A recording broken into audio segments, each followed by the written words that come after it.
इस सेशन में हम डिस्कस करेंगे रैंकिंग और ऑर्डरिंग के बारे में, जो कि रीजनिंग एबिलिटी का एक इम्पॉर्टेंट टॉपिक है।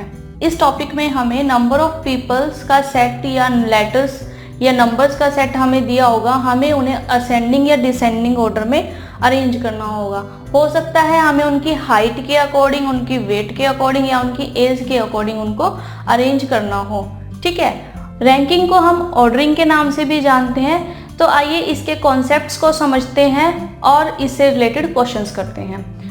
रैंकिंग और ऑर्डरिंग का फर्स्ट मॉडल है यहाँ पे, जहाँ पर हम total number of person find out करेंगे एक रो में। एक रो हमें दी गई है, उसके अंदर कितने कितने नंबर ऑफ पर्सन्स है, ये हम फाइंड आउट करेंगे।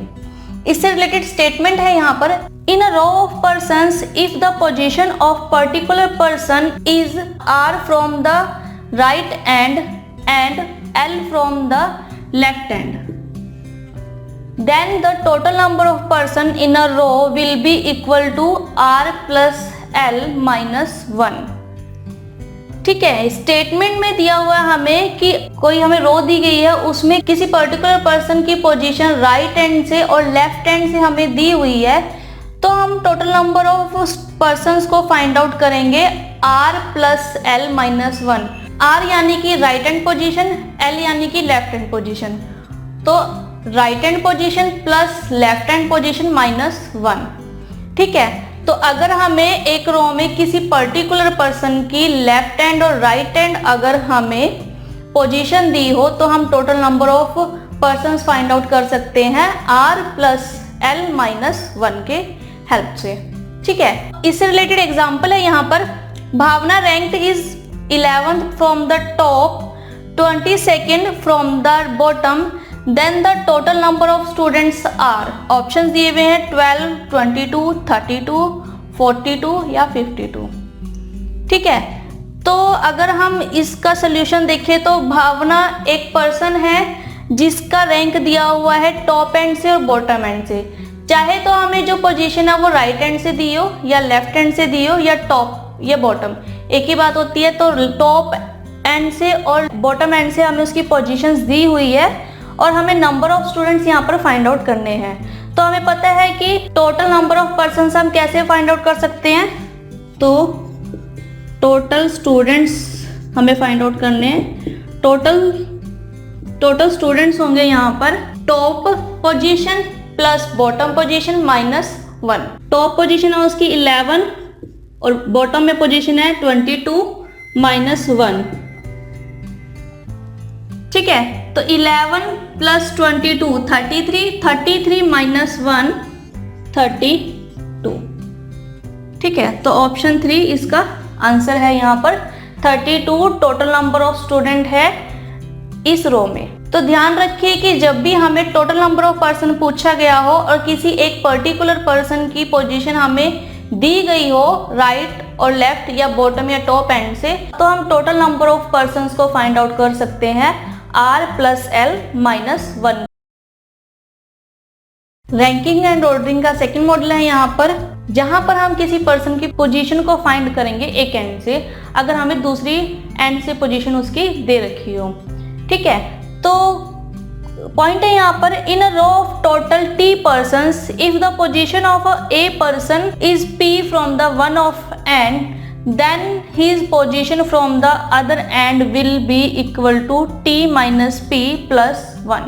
यानी कि अगर किसी रो में total number of person T दिए हुए हैं, ठीक है, और किसी एक पर्सन की पोजीशन P एक एंड से दी हुई है, ठीक है, या तो राइट एंड से दी हुई है या लेफ्ट हैंड से दी हुई है, किसी एक एंड से उसकी पोजीशन दी हुई है, तो हम उसकी दूसरी पोजीशन, अगर हमें राइट हैंड से दी हुई है तो लेफ्ट हैंड से पोजीशन को फाइंड आउट कैसे करेंगे, और अगर लेफ्ट हैंड से दी हुई है तो राइट हैंड से हम पोजीशन को कैसे फाइंड आउट करेंगे। ठीक है, तो उसके लिए हम यूज करेंगे T minus P plus 1। T यानी कि total number of person minus P position plus 1। तो जब भी हमें टोटल नंबर ऑफ पर्सन दिए हो और किसी एक पर्सन की एक एंड से पोजीशन दी हो, तो हम उसकी दूसरे एंड से पोजीशन फाइंड आउट कर सकते हैं T माइनस P प्लस 1 की हेल्प से। इससे रिलेटेड एक एग्जांपल करते हैं। In a class of 40 students, Rahul rank the top is 14, Ridhima ranks 5 places above Rahul, what is the Ridhima rank from bottom. एक क्लास में 40 स्टूडेंट्स हैं, राहुल का रैंक है 14 टॉप से और रिधिमा का रैंक है राहुल के रैंक से अबव 5 प्लेसेस, और हमें यहाँ पर रिधिमा का रैंक बताना है बॉटम से क्या होगा। ठीक है, तो सबसे पहले हमें यहाँ पे रिधिमा का टॉप एंड पता होना चाहिए कि रिधिमा का टॉप से रैंक क्या है। अगर हमें यहाँ पे रिधिमा का टॉप रैंक पता होगा तो ही हम बॉटम रैंक को फाइंड आउट कर पाएंगे। टोटल नंबर ऑफ स्टूडेंट्स हमें पता है यहाँ पर 40 है। ठीक है, तो अगर हम रिधिमा का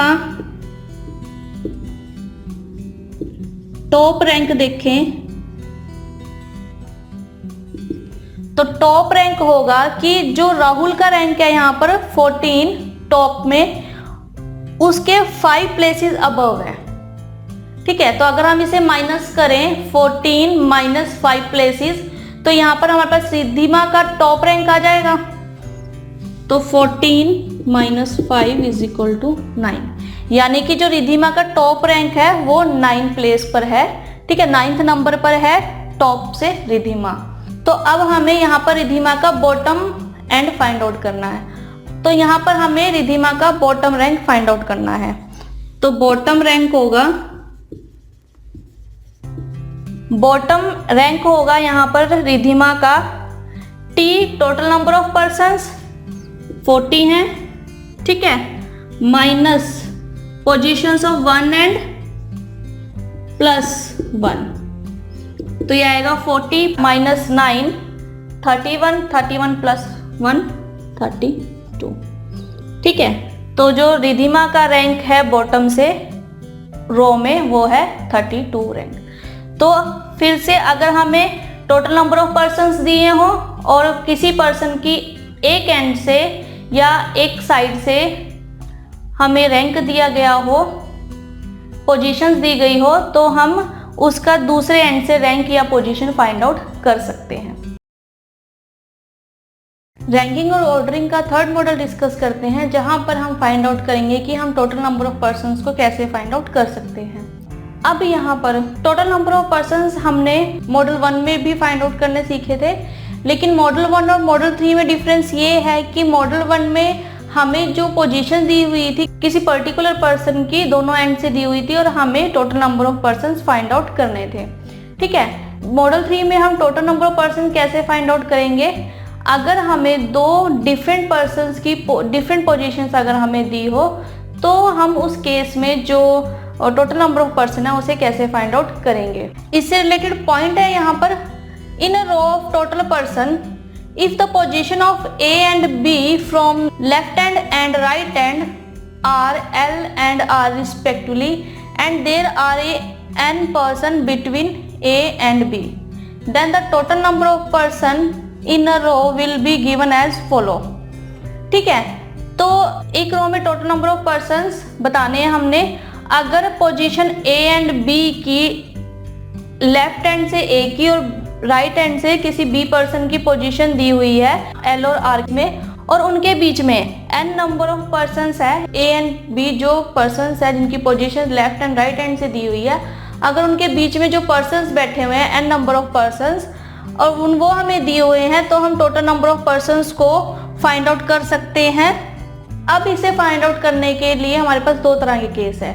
फर्स्ट केस है यहाँ पर कि अगर लेफ्ट हैंड से ए की पोजीशन दी हुई है और राइट हैंड से हमें बी की पोजीशन दी हुई है, और इनके बीच में एन नंबर ऑफ पर्सन्स है जो इनके बीच में बैठे हुए हैं, इनके बीच में जो पर्सन्स हैं उनके नंबर्स हमें दिए हुए हैं, तो हम total number of persons find out करेंगे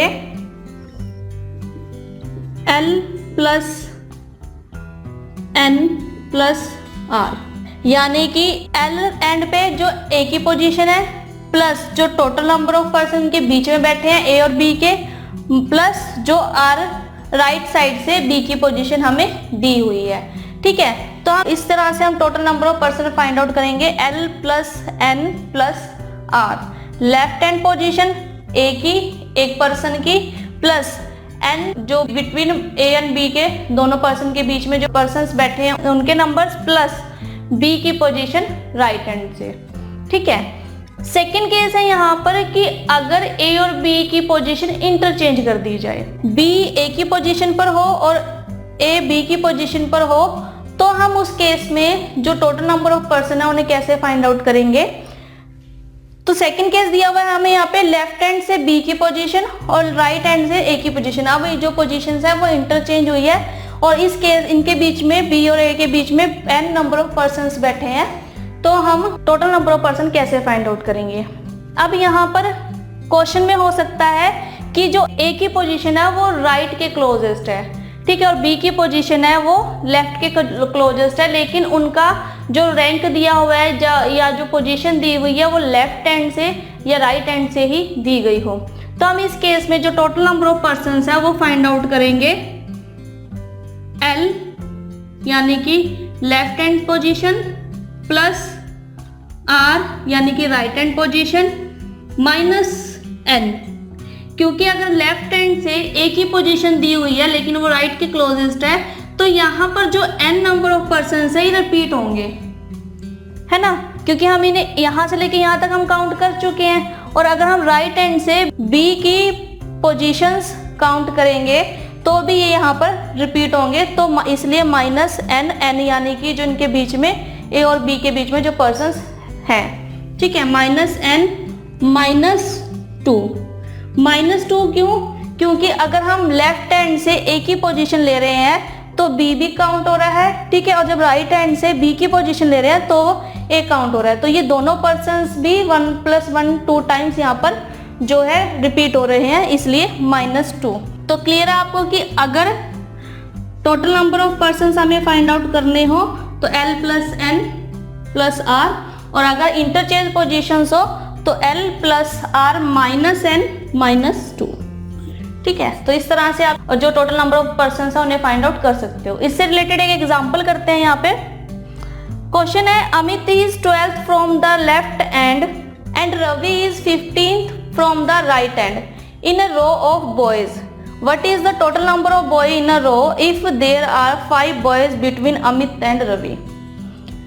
ठीक है, अमित की पोजीशन है 12th from the left hand और रवि की 15 राइट हैंड से बॉयज की रो में, और हमें टोटल नंबर ऑफ बॉयज बताने हैं रो में कितने हैं, और अगर रवि और अमित के बीच में 5 बॉयज हों तो सिंपली अगर हमें total number of boys find out करने हैं तो टोटल बॉयज होंगे left plus number of person जो इनके बीच में बैठे हैं plus right position of the person.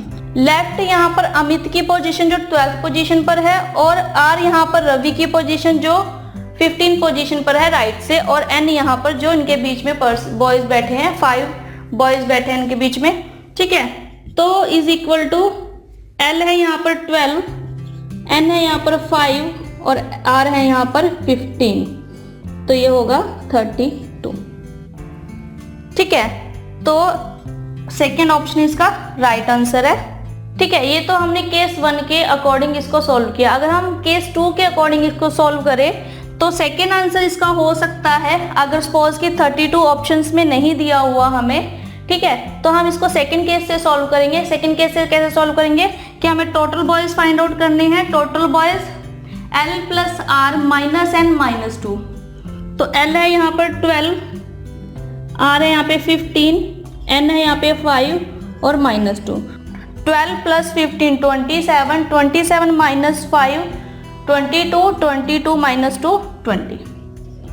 तो अगर हम देखें तो 20 ऑप्शंस में नहीं है, इसका मतलब 32 इसका राइट आंसर है, ठीक है। और अगर हमें ऑप्शंस में दोनों ही ऑप्शन ना दी हो, जो हमने दोनों आंसर फाइंड आउट करे 32 और 20, या जो भी क्वेश्चन के अकॉर्डिंग उसका आंसर रहेगा, तो अगर हमारे पास दोनों ही आंसर ना दिए हो तो हमारा आंसर रहेगा कांट बी डिटरमाइंड, ठीक है।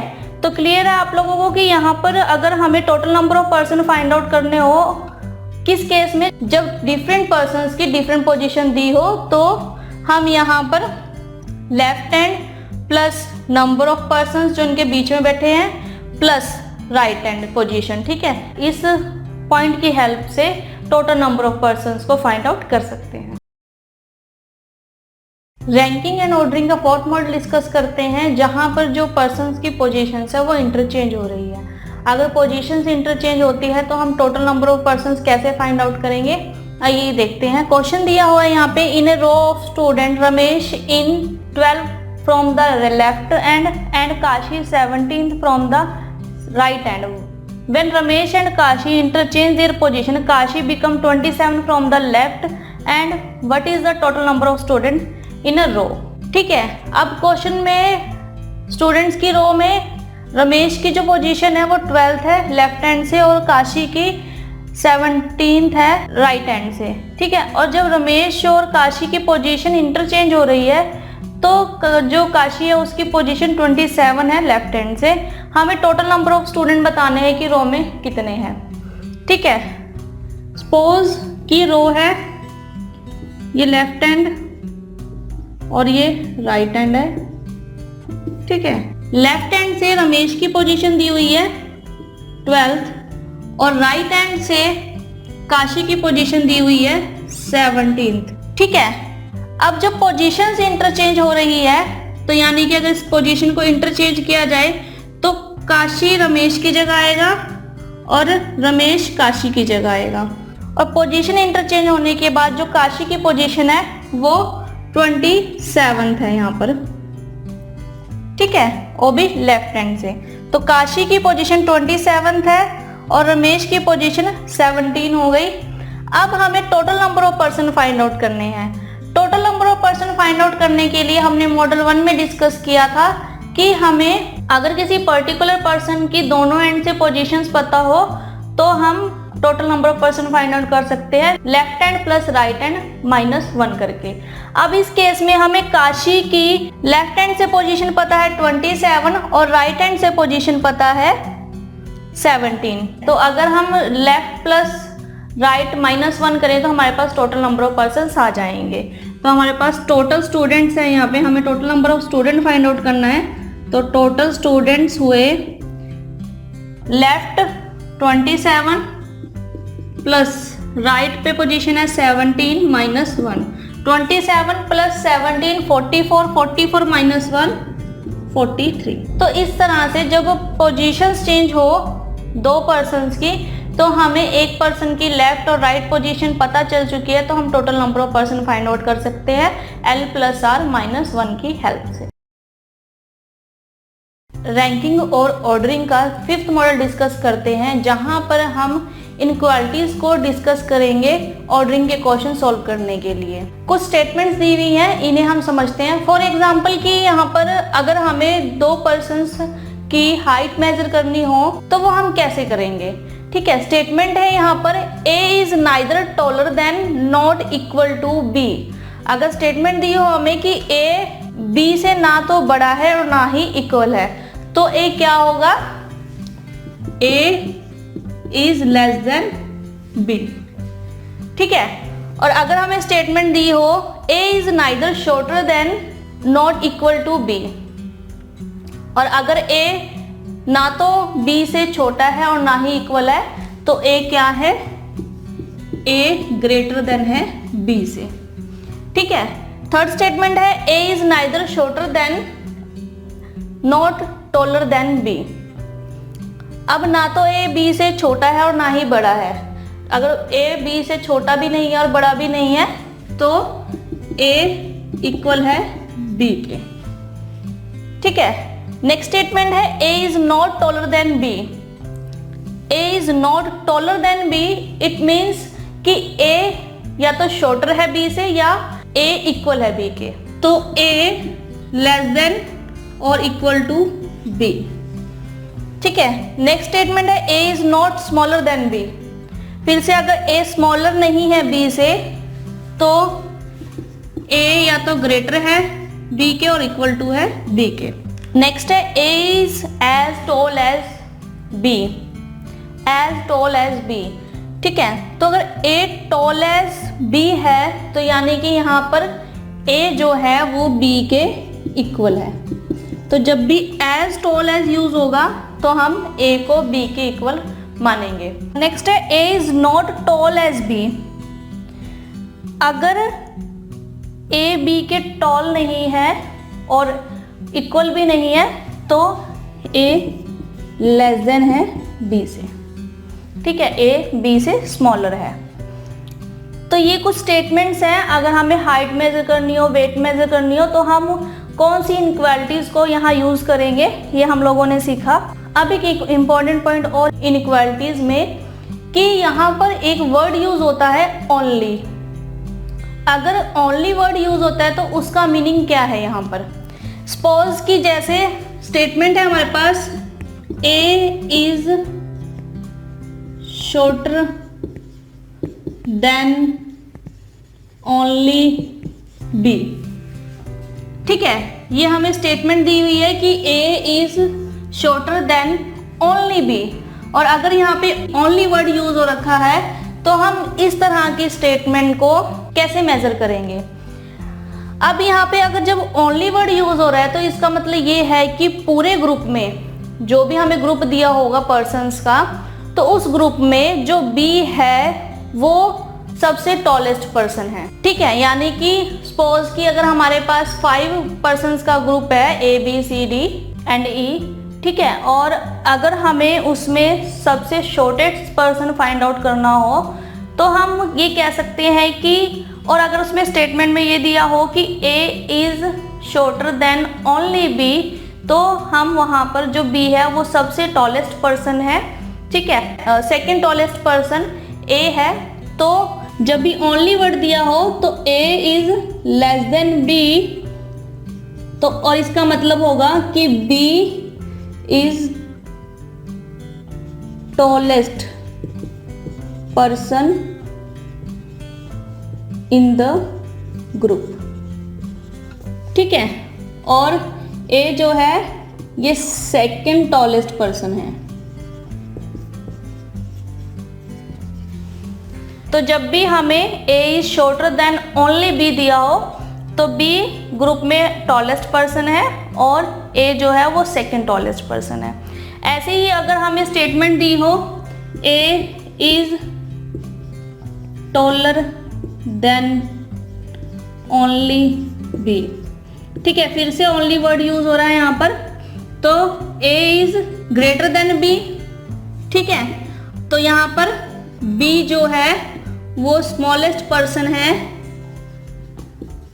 ग्रुप में, ठीक है, सबसे स्मॉलेस्ट पर्सन है ग्रुप में, इससे स्मॉलेस्ट कोई भी नहीं है, ठीक है, और जो ए है वो सेकंड स्मॉलेस्ट है,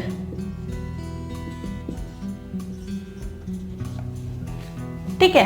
तो क्लियर होगा आपको कि यहाँ पर अगर हमें ओनली वर्ड यूज हुआ हो तो यानी कि वो पर्सन या तो ग्रुप का स्मॉलेस्ट पर्सन होगा या फिर टॉलेस्ट पर्सन होगा सबसे, ठीक है। तो ये कुछ स्टेटमेंट्स हैं इनइक्वालिटी से रिलेटेड। तो आप ध्यान रखें कि अगर ए टॉलर और इक्वल नहीं है बी के तो ए लेस देन है बी से, और अगर ए शॉर्टर और इक्वल नहीं है बी के तो ए ग्रेटर है बी से, ठीक है। ए ना तो शॉर्टर है और ना ही टॉलर है तो ए इक्वल होगा बी के, ठीक है। और अगर ए टॉलर है बी से तो ऑब्वियस है कि ए लेस देन बी होगा और इक्वल टू भी होगा बी के। अगर ए टॉलर नहीं है बी से तो ए लेस देन और इक्वल टू होगा बी के, और अगर ए स्मॉलर नहीं है बी से तो ए ग्रेटर देन और इक्वल टू होगा बी के, और अगर ए एज टॉल एज है, यानी कि यहाँ पर इक्वलिटी की बात हो रही है, एज टॉल एज है बी के तो ए इक्वल टू बी, और अगर A not as tall as B है, ना तो इक्वल है और ना ही टॉलर है, तो यानी कि ए लेस देन है बी के। और अगर ओनली कीवर्ड का यूज हो रहा है तो जिस पर्सन के साथ वो ओनली वर्ड यूज हो रहा है वो पर्सन या तो स्मॉलेस्ट पर्सन होगा ग्रुप का, ठीक है, डिपेंड करता है कि शॉर्टर देन है या टॉलर देन है, तो या तो वो सबसे स्मॉलेस्ट पर्सन होगा या सबसे टॉलेस्ट पर्सन होगा। आइए इससे रिलेटेड एक एग्जाम्पल करके देखते हैं। एग्जाम्पल है यहाँ पर, among A B C D and E each having a different height, B is taller than only C, A is taller than B and E but not as tall as D. Who among them is second tallest? ठीक है, 5 persons दिए हुए हैं जिनकी different height है और statement है यहाँ पर B is taller than only C कि B सिर्फ C से ही बड़ा है और A, B और E से टॉलेस्ट है, ठीक है, but not as tall as D, लेकिन ए जो है वो डी से ना तो टॉलेस्ट है और ना ही इक्वल है। Who among then the second tallest, तो हमें बताना है कि सेकेंड टॉलेस्ट पर्सन कौन सा है इन 5 पर्सन में से। तो अगर हम फर्स्ट स्टेटमेंट में देखें कि 5 पर्सन है ए बी सी डी और उनकी डिफरेंट हाइट्स है, ये क्लियर है। सेकेंड स्टेटमेंट है B is taller than only C, B is taller than only C, यानी कि B greater than only C. ठीक है, हम पहले ही डिस्कस कर चुके हैं, जब ओनली वर्ड यूज होता है तो इसका मतलब ये होता है कि यहाँ पर जो सी है, सी इज शॉर्टेस्ट पर्सन, या जो सी की हाइट है वो सबसे शॉर्टेस्ट है इस पांचों में से। ठीक है, और जो बी है वो सेकंड शॉर्टेस्ट है। ठीक है, तो जब भी ओनली वर्ड का यूज हो तो जिस पर्सन्स के साथ ओनली यूज हो रहा है वो सबसे शॉर्टेस्ट, टॉलेस्ट या लाइटर पर्सन हो सकता है। अगर वेट की बात हो रही है तो लाइटर पर्सन हो सकता है या हैवीएस्ट पर्सन हो सकता है। ठीक है, तो डिपेंड करता है कि टॉलर पूछा गया है, स्मॉलर पूछा गया है, या हैवियर पूछा गया है, लाइटर पूछा गया है, या जो भी हमें यहाँ स्टेटमेंट्स दी हुई है उसके अकॉर्डिंग हम इन्हें यहाँ पर देखेंगे। अभी हमारे से यहाँ पर हाइट की बात की गई है, तो सी जो है वो शॉर्टेस्ट पर्सन है और जो बी है वो सेकंड शॉर्टेस्ट पर्सन है, ये हम लोगों को क्लियर है। तो नेक्स्ट स्टेटमेंट है A is taller than B and E.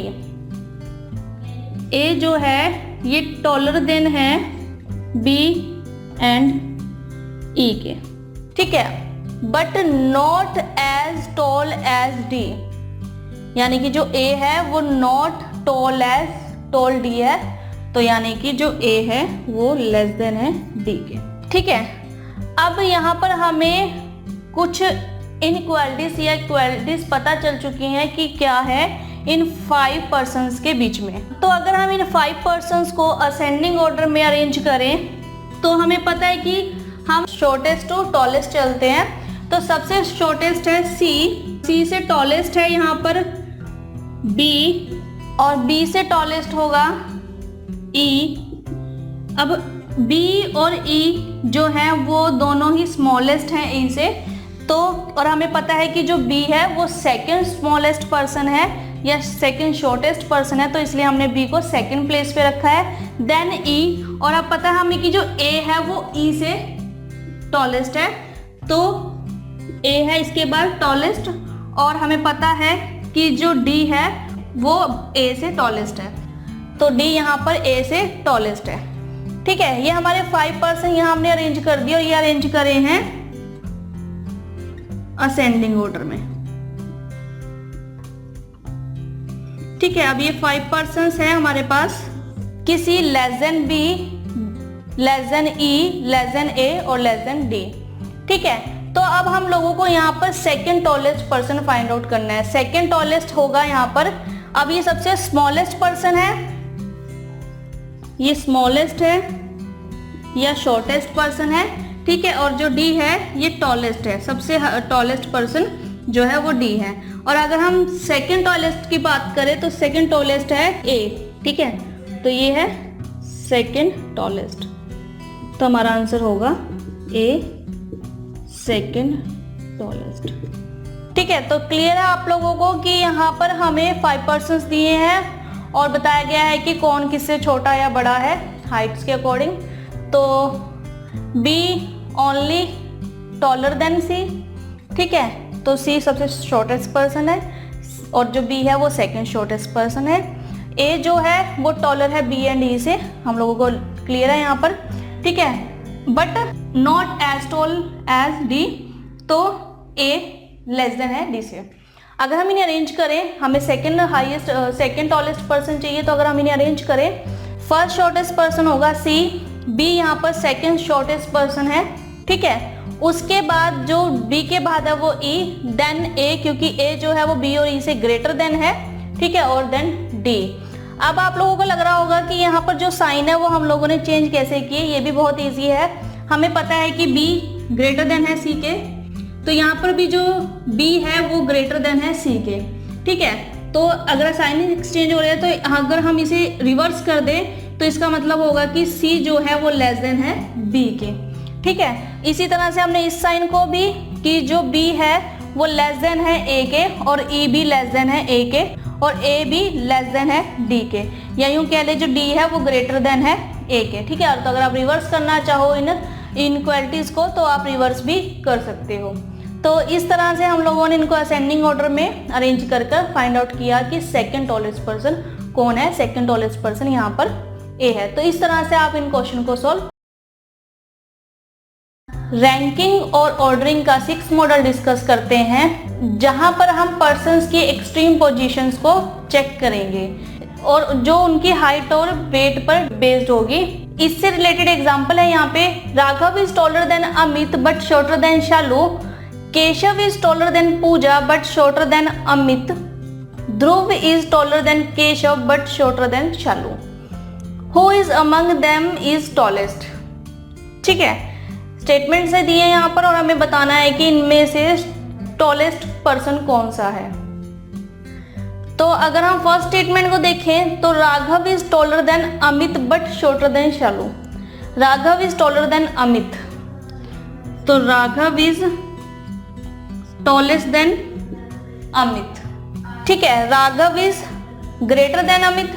ठीक है, तो R is greater than A but shorter than Shalu, यानी कि जो राघव है वो शॉर्टर है शालू से। ठीक है, तो Raghav is less than Shalu है ना। Raghav is taller than Amit but shorter than Shalu, but means जो फर्स्ट पर्सन है। ठीक है, तो Raghav is shorter than Shalu, तो Raghav is shorter than Shalu. ठीक है, तो Shalu greater than Raghav greater than Amit, first statement. Second statement में Keshav is taller than Pooja. अब इन तीनों पर्सन में ना तो कोई केशव है और ना ही पूजा है, तो Keshav is taller than Pooja but shorter than Amit. ठीक है, बट यानी कि Keshav is shorter than Amit, तो हम यहां पर कह सकते हैं Amit greater than Keshav greater than Pooja. ठीक है, नेक्स्ट स्टेटमेंट है Dhruv is taller than Keshav but shorter than Shalu. Dhruv taller than Keshav but shorter than Shalu. Dhruv जो है वो केशव से बड़ा है लेकिन शालू से छोटा है, तो जो ध्रुव की पोजीशन होगी वो इन यहाँ पर कहीं होगी। हो सकता है शालू के बाद हो, राघव से पहले हो, या अमित से पहले हो। ठीक है, या अमित के बाद हो, तो यहाँ पर कहीं जो है ध्रुव की पोजीशन होगी।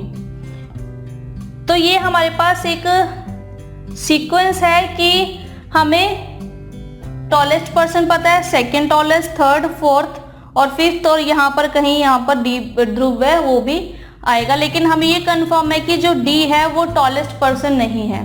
ठीक है, क्योंकि वो शालू से शॉर्टेस्ट है और केशव से टॉलेस्ट है। ठीक है, तो शालू और केशव के बीच में तो हमें ये कंफर्म है कि ये टॉलेस्ट पर्सन नहीं है, और हमें बताना है कि टॉलेस्ट पर्सन कौन सा है। तो जो सीमा है ये टॉलेस्ट पर्सन है। ठीक है, और पूजा जो है ये स्मॉलेस्ट पर्सन है, तो यहां पर आंसर होगा हमारा शालू। स्टेटमेंट के अकॉर्डिंग हमने यहाँ पर अरेंज किया कि टॉलेस्ट और स्मॉलेस्ट पर्सन कौन से हैं। हम इस क्वेश्चन को इस तरह से टाइम वेस्ट ना करके हम इसे स्मार्ट वे से भी कर सकते हैं। वो तरीका क्या है कि हम सिर्फ स्टेटमेंट को रीड आउट करें और देखें कि टॉलेस्ट पर्सन कौन है। अब ये बात तो क्लियर है यहाँ पर कि हमें टॉलेस्ट पर्सन फाइंड आउट करना है, तो जो शॉर्टेस्ट पर्सन होगा किसी दूसरे से तो ऑब्वियस है कि वो टॉलेस्ट पर्सन तो होगा नहीं। ठीक है, तो स्टार्ट करते हैं। Raghav is taller than Amit.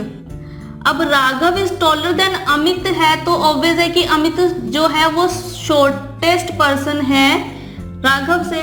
ठीक है, तो यहाँ पर जो अमित है वो कट कर दिया हमने, क्योंकि जो अमित है वो शॉर्टेस्ट है राघव से। इसके बाद Raghav is taller than Amit but shorter than Shalu. Raghav is taller than Amit but shorter than Shalu. अब अमित यहाँ से कट हो चुका है क्योंकि वो शॉर्टेस्ट पर्सन है, तो Raghav is shorter than Shalu. अब Raghav is shorter than Shalu तो ऑब्वियस है कि राघव भी यहाँ पर टॉलेस्ट पर्सन नहीं है, तो राघव भी यहाँ पर कैंसिल है। ठीक है, नेक्स्ट स्टेटमेंट में Keshav is taller than Pooja. ठीक है, अब केशव इज टॉलर देन पूजा यानी कि पूजा इज शॉर्टर देन केशव। ठीक है, तो यहाँ पर पूजा भी टॉलेस्ट पर्सन नहीं है बट शॉर्टर देन अमित। अब केशव की बात हो रही है, Keshav is shorter than Amit. अब केशव भी यहाँ पर टॉलेस्ट पर्सन नहीं है क्योंकि वो अमित से भी शॉर्टेस्ट है। ठीक है, और अमित को हम पहले ही कट कर चुके हैं। नेक्स्ट स्टेटमेंट है Dhruv is tallest than Keshav. Dhruv is taller than Keshav, तो केशव तो यहाँ पर शॉर्टेस्ट पर्सन है, हम पहले कट कर चुके हैं। ठीक है, Dhruv is shorter than Shalu, तो ध्रुव अब शॉर्टेस्ट पर्सन है शालू से, तो ध्रुव भी यहाँ पर कट हुआ, तो यहाँ पर एक ही पर्सन बचा जो कि है शालू। तो हम कह सकते हैं कि जो टॉलेस्ट पर्सन है वो है यहाँ पर शालू। तो आप भी सिर्फ ये ध्यान रखिए कि पॉइंट क्वेश्चन में हमें टॉलेस्ट पर्सन पूछा गया है तो हम शॉर्टर पर्सन को आउट करेंगे, और अगर शॉर्टेस्ट पर्सन पूछा गया है तो हम टॉलेस्ट यहाँ से आउट करेंगे। ठीक है, तो आप इस तरह से क्वेश्चन को 5 या 10 सेकंड में ही सॉल्व कर सकते हो। तो ये था टॉपिक रैंकिंग और ऑर्डरिंग से रिलेटेड। इस पर आप अच्छे से प्रैक्टिस कीजिए ताकि आप अपने क्वेश्चन को कुछ ही समय में सॉल्व कर सके। मिलते हैं नेक्स्ट सेशन में। Thank you.